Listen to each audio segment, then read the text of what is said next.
Hello दोस्तों, अमन academy पे आपका स्वागत है, अभिनंदन है। हम लोग आज राजस्थान के प्रमुख मेलों के विषय में चर्चा करेंगे, जो हमारे रीट लेवल फर्स्ट में कला एवं संस्कृति के अंतर्गत जोड़ा गया है। और राजस्थान के कुछ प्रमुख मेलों के बारे में, जितने भी महत्वपूर्ण मेले हैं उनके बारे में आज हम चर्चा करेंगे।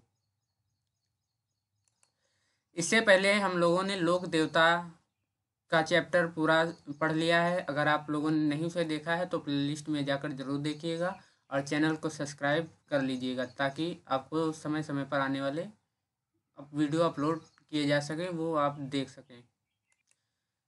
चलिए, आज हम राजस्थान के प्रमुख मेलों के विषय में चर्चा करते हैं। पहला है कजली तीज का मेला।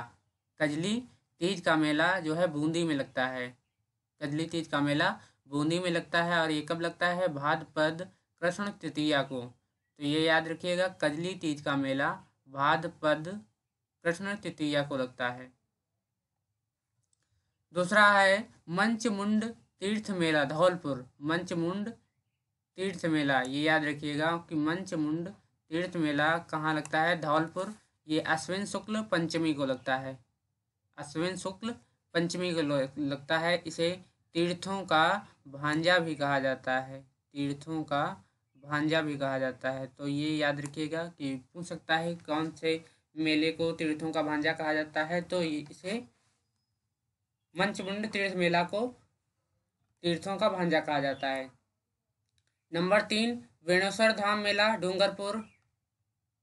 वेणुसर धाम मेला कहाँ लगता है? डूंगरपुर में लगता है। माघ पूर्णिमा को लगता है। ये किस दिन लगता है? माघ पूर्णिमा को लगता है। यह मेला सोम, माही और जाखम नदियों के संगम पर लगता है। ये याद रखिएगा कि जो वेणुसर धाम मेला है, ये 3 नदियों के संगम पर लगता है। एक है सोम, माही और जाखम नदियों के संगम पर लगता है। इस मेले को बागड़ का पुष्कर कहा जाता है। ये याद रखिएगा, इस मेले को, वेणुसर मेले को बागड़ का पुष्कर या आदिवासियों का मेला या आदिवासियों का कुंभ भी से कहा जाता है। बागड़ का पुष्कर, आदिवासियों का कुंभ या आदिवासियों का मेला भी कहा जाता है।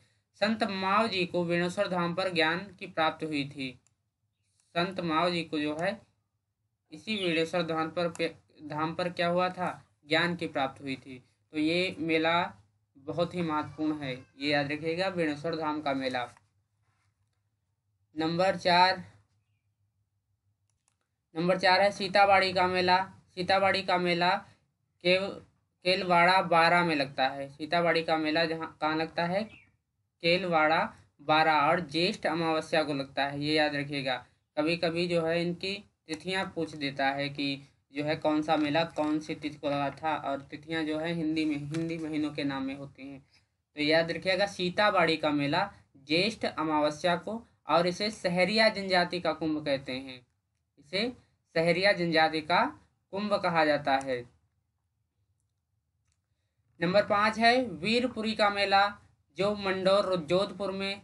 वीरपुरी का मेला जो है मंडोर जोधपुर में, और श्रवण कृष्ण पंचमी को लगता है। जो कब लगता है? श्रवण कृष्ण पंचमी को। और श्रवण कृष्ण पंचमी को ही नाग पंचमी भी कहते हैं। श्रवण कृष्ण पंचमी को ही क्या कहते हैं हम लोग? नाग पंचमी कहते हैं। देखा होगा, इस दिन नागों की पूजा की जाती है। फिर है छठा मेला है हमारा घोटिया अम्बा का मेला। घोटिया अम्बा का मेला बांसवाड़ा चैत्र अमावस्या में लगता है। ये याद रखिएगा कि घोटिया बाबा का मेला कब लगता है? चैत्र अमावस्या को लगता है और बांसवाड़ा में लगता है। इसे भीलों का कुंभ कहा जाता है। इसे क्या कहा जाता है? भीलों का कुंभ। इसी प्रकार सीताबाड़ी जो होता है, ये इस तरीके से भी याद रख सकते हो। जैसे सीता है तो सीता सा और सा, यानी सीताबाड़ी मेला सहरिया जनजाति का मेला। तो ये तरीका है, इसे भी याद रख सकते हो। सीताबाड़ी सहरिया जनजाति का कुंभ। इसी तरह घोटिया अम्बा का मेला, इसे भीलों का घोटिया और घोटिया भी याद रखते हो, घा और भा, तो इसे भीलों का कुंभ कहते हैं। ठीक है, सीताबाड़ी का मेला सहरिया जनजाति का कुंभ, और घोटिया बाबा का मेला जो है भील जनजाति का कुंभ कहा जाता है।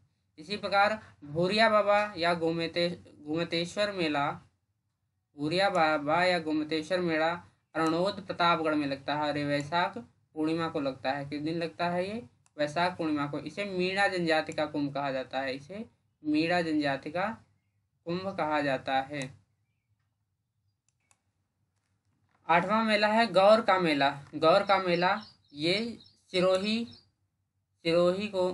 में वैशाख पूर्णिमा के दिन लगता है। गौर का मेला सिरोही वैशाख पूर्णिमा। और ये गरासिया जनजाति का कुंभ कहा जाता है। इसे क्या कहा जाता है? गरासिया जनजाति का कुंभ कहा जाता है। तो याद रखिएगा, गासे गौर और गासे गरासिया जनजाति, याद रखिए, गासे गौर और गासे गरासिया जनजाति का कुंभ। घासे घोटिया अम्बा का मेला और भासे यानी घोटिया और भोटिया, याद रखो, घोटिया भोटिया।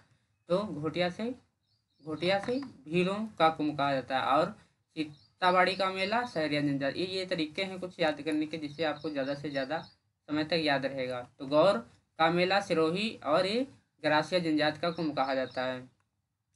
इसी प्रकार पुष्कर का मेला, जो पुष्कर का ही बहुत प्रसिद्ध मेला है, पूरे देश में प्रसिद्ध है, ये कार्तिक पूर्णिमा को लगता है और इसे तीर्थों का मामा कहा जाता है। इसे तीर्थों का क्या कहा जाता है? मामा कहा जाता है। जैसे मंचमुंड तीर्थ को जो है तीर्थों का भांजा कहा जाता है, उसी प्रकार पुष्कर का मेला अजमेर, इसको तीर्थों का मामा कहा जाता है। और ये मारवाड़ का सबसे बड़ा मेला होता है। ये मेरवाड़ जो है, मारवाड़ का जो है सबसे बड़ा मेला होता है। मेरवाड़ का सबसे बड़ा मेला होता है। 10वां मेला देखते हैं, चौथ माता का मेला। ये चौथ बरवाड़ा सवाई माधोपुर में लगता है और ये माघ कृष्ण चतुर्थी को लगता है। माघ कृष्ण चतुर्थी को लगता है। इसका नाम याद रखिएगा, चौथ का मेला, चौथ बरवाड़ा सवाई माधोपुर, माघ कृष्ण चतुर्थी। इसी प्रकार साहवा का मेला चुरू में लगता है कार्तिक पूर्णिमा। साहवा का मेला जो है कहाँ लगता है? कार्तिक पूर्णिमा को। और ये सिख धर्म का सबसे बड़ा मेला है। तो याद रखिएगा, साहवा का मेला चुरू और कार्तिक पूर्णिमा यानी सिख धर्म का सबसे बड़ा मेला जो है साहवा चुरू में लगता है कार्तिक पूर्णिमा। यहाँ पर कार्तिक पूर्णिमा के 2 और मेले हैं, एक ये है और एक ये है। इसको देखते हैं। कपिल मुनि का मेला कोलायत बीकानेर में लगता है। कपिल जो मुनि हैं, इनका मेला जो है कोलायत बीकानेर में लगता है। मुख्य आकर्षण का जो केंद्र है यहाँ पर, ये कोलायत झील पर दीपदान किया जाता है। कोलायत झील पर क्या होता है? जब मेला लगता है तो उस समय दीपों का दान किया जाता है। और कपिल मुनि सांख्य दर्शन के प्रणेता थे। और जंगम प्रदेश का सबसे बड़ा मेला लगता है। ये याद रखिएगा कि जो कपिल मुनि का मेला है, ये जंगम प्रदेश का सबसे बड़ा मेला लगता है। एक और कार्तिक पूर्णिमा को मेला लगता है चंद्रभागा का मेला। चंद्रभागा का मेला झालरापाटन झालावाड़ में, चंद्रभागा का मेला झालरापाटन झालावाड़ में लगता है। और ये चंद्रभागा नदी पर बने शिवालय में पूजन होता है। और यहाँ पर चंद्रभागा नदी पर बने एक शिवालय है जिसमें जो है पूजन किया जाता है। ये याद रखिएगा, केला देवी का मेला। केला देवी का मेला ये राजस्थान का लक्खी मेला भी कहा जाता है। लक्खी मेला का मतलब जिसमें लाखों लोग आते हैं। तो ये केला देवी का मेला याद रखिएगा कि इसे लक्खी मेला भी कहा जाता है। और यादवों की कुल देवी हैं केला देवी जी। और अंजनी माँ का अवतार है। अंजनी माँ जानते हो, श्री हनुमान जी की माँ का नाम है अंजनी माँ। इन्हें अंजनी माँ का अवतार माना जाता है। बिजली की देवी भी कहा जाता है इन्हें, बिजली की देवी भी कहा जाता है। मीणा जनजाति के लोग लांगुरिया नृत्य करते हैं। ये याद रखिएगा, लक्खी मेला जो होता है या केला देवी का मेला होता है, मीणा जनजाति के लोग लांगुरिया नृत्य भी करते हैं। तो याद रखिएगा कि ये लक्खी मेला यादवों की कुल देवी हैं, अंजनी माँ का अवतार हैं, बिजली की देवी हैं और मीणा जनजाति के लोग नांगुरिया नृत्य करते हैं। 15वां मेला है भर्तहरि का मेला है, जो अलवर भाद्रपद शुक्ल एकम से लेकर 10वीं तक चलता है। भर्तहरि का जो मेला है वो अलवर में लगता है और ये भाद्रपद शुक्ल एकम से लेकर 10वीं तक चलता है। इसे मेवात का सबसे बड़ा मेला कहा जाता है। मेवात का सबसे बड़ा मेला कहा जाता है। और जो भर्तहरि थे वो उज्जैन के राजा थे। इन्हें कनफटे कान का सन्यासी भी कहा जाता है। याद रखिएगा, इन्हें कनफटे कान का सन्यासी भी कहा जाता है। और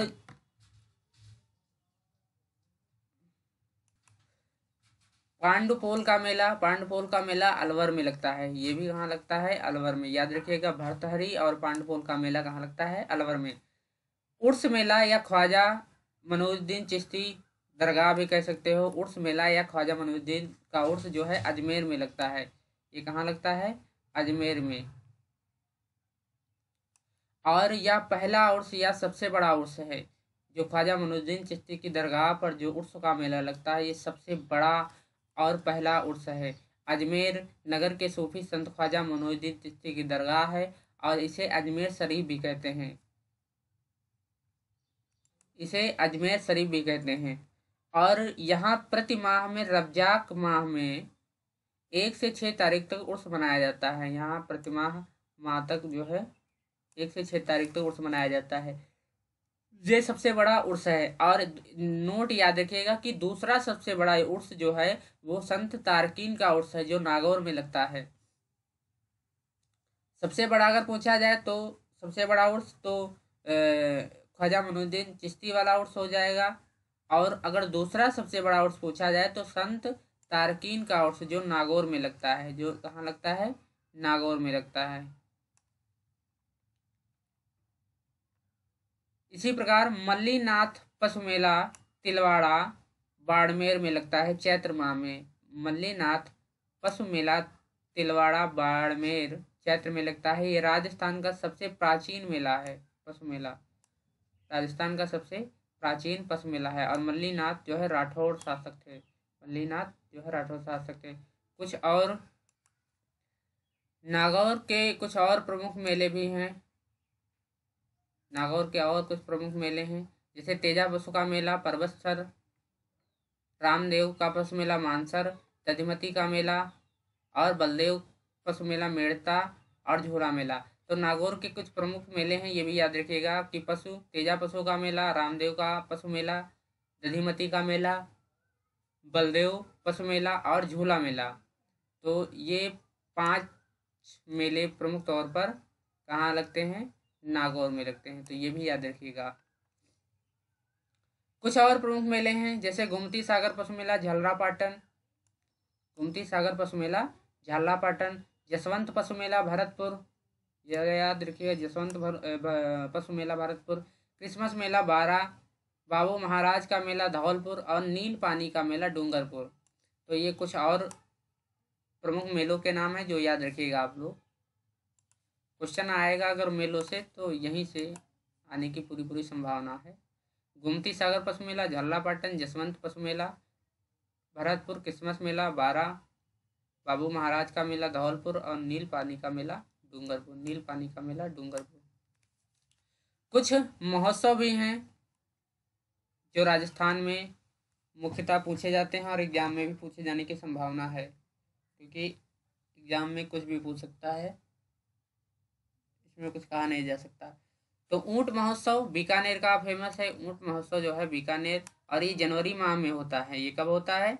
जनवरी माह में। इसी प्रकार मरु महोत्सव जैसलमेर में। मरु महोत्सव बहुत ही फेमस महोत्सव है और हर माह फरवरी में लगता है जैसलमेर में। इसी प्रकार थार महोत्सव बाड़मेर का है, जो मार्च में लगता है। ये याद रखिएगा, थार महोत्सव बाड़मेर का है और ये मार्च में लगता है। इसी प्रकार मीरा महोत्सव, मारवाड़ महोत्सव और मेवाड़ महोत्सव, ये 3 महोत्सव चित्तौड़गढ़ में लगते हैं। ये कहाँ लगते हैं? चित्तौड़गढ़ में। मीरा महोत्सव, क्योंकि मीरा जानते हो कि चित्तौड़गढ़ की ही रहने वाली थी। और मारवाड़ महोत्सव चित्तौड़गढ़ मेवाड़ महोत्सव। इसी प्रकार शीत महोत्सव माउंट आबू। तो यहाँ पर कुछ पशु मेला और ऊंट महोत्सव जो है प्रमुख महोत्सव। इसके अलावा कुछ और जानकारी देख लीजिए। राजस्थान में सर्वाधिक मेले जो होते हैं वो डूंगरपुर में लगते हैं। याद रखिएगा कि जो भारत में राजस्थान में जो सर्वाधिक मेले लगते हैं वो डूंगरपुर में लगते हैं। लेकिन अगर पूछा जाए सर्वाधिक पशु मेला कहाँ लगता है तो नागौर में। ये याद रखिएगा, सर्वाधिक मेले अगर पूछे जाए तो डूंगरपुर में, सर्वाधिक पशु मेला पूछा जाए तो नागौर में, और सर्वाधिक महोत्सव अगर पूछा जाए तो आपको जयपुर में याद रखिएगा। और सर्वाधिक मेले किस माह में लगते हैं तो ये याद रखिएगा कि भाद्रपद को सर्वाधिक माह में मेले लगते हैं। इसी प्रकार मेले का आयोजन जो है राजस्थान पर्यटन विकास निगम लिमिटेड करता है। राजस्थान पर्यटन विकास निगम लिमिटेड मुख्यालय जिसका जयपुर है, और इसका गठन जो है 1978 में किया गया था। ये एक एडिशनल जानकारी है जो एग्जाम में पूछे जाने की संभावना हो सकती है। तो यहाँ पर हम जितने भी मेले हैं, प्रमुख उत्सव हैं या महत्वपूर्ण मेलों से संबंधित जानकारियाँ हैं वो हमने पढ़ी हैं। इसी प्रकार आपको पूरी ईवीएस के चैप्टर बाय चैप्टर के सारे वीडियो मिलेंगे। अगर आप हमारे वीडियो पसंद आ रहे हैं तो हम इसको लाइक और कमेंट में ज़रूर लिखें कि आपको हमारा वीडियो कैसा लग रहा है। अगर आप हमारे चैनल पर नए हैं तो हमारे चैनल को सब्सक्राइब कर लें और बेल आइकन को ज़रूर दबा दें, जिससे आपको जितने भी वीडियो अपलोड किए जाएं वो आपको समय समय पर मिलते रहें। और अगर आपने इससे पहले वाला वीडियो यानी लोक देवता का नहीं देखा है तो वो भी प्लेलिस्ट में पड़ा हुआ है, उसे आप जरूर देखें। धन्यवाद।